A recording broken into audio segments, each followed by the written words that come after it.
Russian President Vladimir Putin ordering a daily 5-hour humanitarian pause from fighting in a suburb near Syria's capital. Now, the demand comes more than a week after pro-government attacks intensified, killing hundreds of civilians.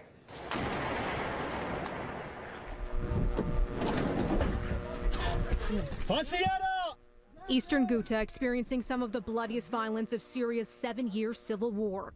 According to the UK-based Syrian Observatory for Human Rights, more than 500 people have been killed here in just over a week. More than 100 of the victims are children.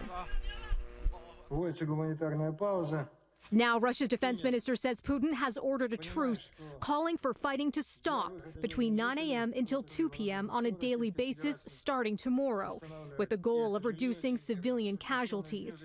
Putin also calling for the creation of a humanitarian corridor, a route people can take to flee the bloody unrest safely.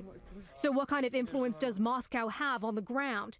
Well, Russia is the most powerful ally of Syria's President Bashar al-Assad, and pro-Assad forces have been leading the attacks on eastern Ghouta, a region that's home to anti-government rebels.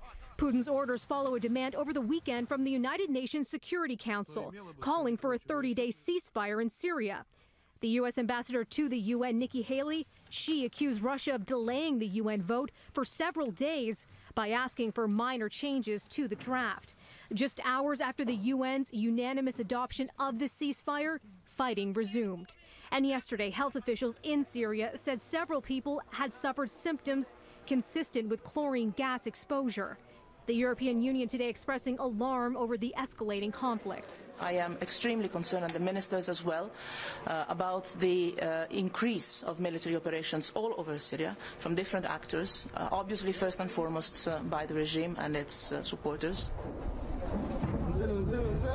The International Committee of the Red Cross reacting today, saying they have an aid envoy. It is ready to go. They just need the green light to know it's safe to enter eastern Ghouta.